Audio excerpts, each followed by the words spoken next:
Doctor صاحب سوال اس حوالے سے پوچھا گیا ہے کہ ہمارے ہاں جس طرح مختلف تعلیمی ادارے ہیں، کچھ ایسے ہیں جن میں ہاسٹل بھی ہوتے ہیں اور کچھ میں ہاسٹل نہیں ہے لیکن باہر ارینجمنٹ کی جاتی ہے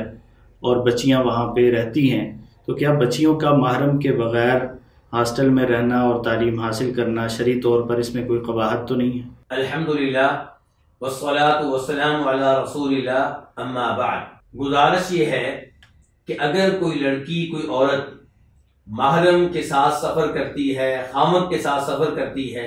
اور اپنے محرم کے ساتھ اس شہر میں پہنچ جاتی ہے جہاں پہ ہاسٹل ہے، جہاں پہ مدرسہ ہے، تو پھر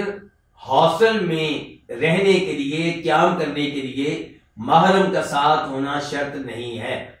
محرم کی شرط سفر کے لیے ہے، کسی جگہ قیام کرنے کے لیے محرم کی شرط نہیں ہے۔ نبی علیہ الصلوۃ والسلام کا فرمان ہے، بخاری شریف کی حدیث ہے، عبداللہ ابن عباس اس کے راوی ہیں، کہ کوئی بھی مرد کسی عورت کے ساتھ خلوت میں، تنہائی میں، علیحدگی میں نہ بیٹھے، اور کوئی بھی عورت جس کا اللہ پہ اور آخرت پہ ایمان ہے وہ محرم کے بغیر سفر نہ کرے۔ واللہ تعالی اعلم۔